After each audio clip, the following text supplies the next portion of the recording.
اعوذ باللہ من الشیطان الرجیم بسم اللہ الرحمن الرحیم. We are live now.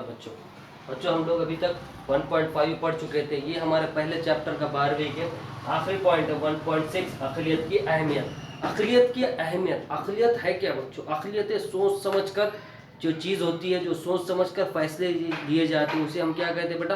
عقلیت. تو عقلیت کی کچھ خصوصیات ہیں.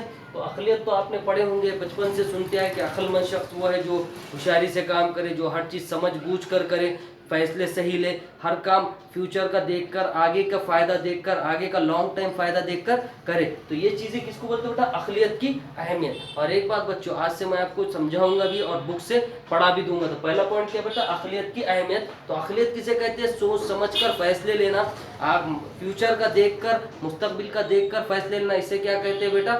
عقلیت کہتے ہیں بچوں. کیا کہتے ہیں اسے؟ عقلیت کہتے ہیں. اور اس کی اہمیت، اس کے کچھ سائنٹسٹ ہیں، انہوں نے کچھ تعریفیں بتائے، اس کو میں آپ کو پڑھ کر سنا دیتا ہوں. ٹھیک ہے.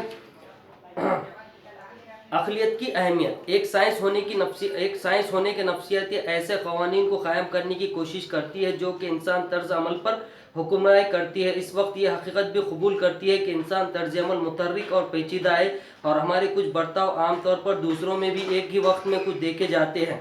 ٹھیک ہے. اس کے کچھ تعریفیں ہیں جو میں آپ کو پڑھ کر سنا دیتا ہوں. اسٹارچ نے، ان کے ساتھیوں نے عقلیت کے بارے میں بات کرتے ہوئے کہا ہے کہ عقلیت میں موافق استدلال، اچھے فیصلے اور اچھے فیصلہ سازی شامل ہے.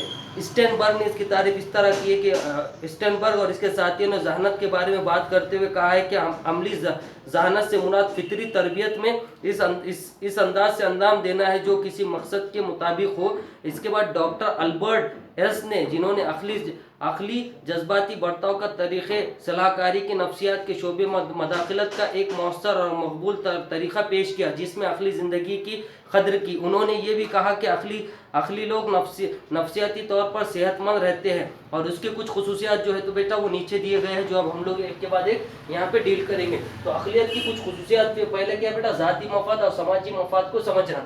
یعنی جس میں عقل ہوتی ہے بچوں، وہ ہر چیز سوچ سمجھ کر فیصلہ لیتا ہے کہ وہ فیصلہ لینے سے اپنے کو کتنا فائدہ ہوگا اور سماج کو کتنا فائدہ ہوگا. تو یہ چیز کس میں آگے بیٹا؟ ذاتی مفاد اور سماجی مفاد کو سمجھ کر فیصلہ لینا. دوسرا بیٹا ذاتی سمت. یعنی جو وہ کام کر رہا ہے، جو فیوچر میں بننا چاہتا ہے، اس کو وہ دیکھ کر، اس کو سمجھ کر وہ کیا کرتا ہے بیٹا؟ آگے فیوچر میں جا کے وہ سمت میں محنت کرتا ہے. یعنی کوئی ڈاکٹر ہے بننا چاہتا ہے تو اس کو کیا کرنا پڑے گا بیٹا؟ پہلے اس کو سائنس کرنا پڑے گا 11 12 سے، پھر نیٹ پاس کرنا پڑیں گی، پھر اس کے بعد اس میں نمبر لا کر اس کو کیا بننا پڑے گا؟ ڈاکٹر بننا پڑے گا. تو ذاتی سمت یہ ہوگی. برداشت کرنا. عقل مند لوگ وہ ہے جو زیادہ برداشت کرتے ہیں، اور ان میں یہ اللہ تعالیٰ نے صلاحیت رکھی کہ وہ زیادہ اپنے آپ کو کیا کرتے ہیں؟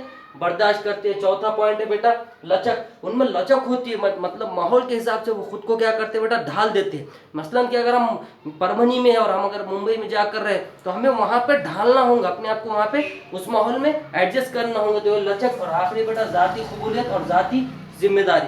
یعنی عقل مند لوگ وہ ہوتے ہیں جو اپنی غلطی کو مانتے ہیں اور اس کو سدھار کرنے کی کوشش کرتے ہیں، اور ذاتی ذمہ داری ہے، جو خود کی ذمہ داری ہے اسے پورا کرتے ہیں، نہ کہ لوگوں کے اوپر جو ذمہ داری ہے وہ دیکھتے ہیں. اس کی بیسٹ مثال ہے بیٹا کہ اسلام میں جو بتایا گیا ہے کہ شوہر نے اپنے بیوی کے حقوق کو ادا کرنا چاہیے اور بیوی نے اپنے شوہر کے حقوق کو ادا کرنا چاہیے. اگر شوہر بیوی کے حقوق ادا نہیں کر پا رہا ہے کچھ، لیکن بیوی نے تو یہ کرنا چاہیے کہ عقل مندی کی نشانی کہ اس نے وہ چیز برداشت کرنی چاہیے. ٹھیک ہے بیٹا. اب اس کو ہم لوگ تھیوریٹیکل پڑھ لیتے ہیں جو ٹیکسٹ بکس میں آپ کے پاس میٹر دیا گیا. تو پہلا بیٹا ذاتی مفاد اور سماجی مفاد کو سمجھنا. ذاتی مفاد اور سماجی مفاد کو سمجھنا. اپنے ذاتی مفاد کی حفاظت کرنا، دوسرے کے مفاد کو جاننا عقلی جذباتی برتاؤ کے طریقے کا ایک نعرہ ہے. بے عقلی لوگ یہ سمجھتے ہیں کہ کون سی ذات فروغ ہے اور کسی چیز میں ان کو فروغ دینے میں مدد ملتی ہے. دوسرا بیٹا ذاتی سمت. ذاتی سمت تھوڑا پڑھ لیتا ہوں بیٹا. عقلی لوگ اپنی زندگی کی بنیادی ذمہ داریوں کو فرض کرتے ہیں بجائے اس کے کہ دوسروں سے تعاون یا پرورش کرے. تیسرا بیٹا برداشت.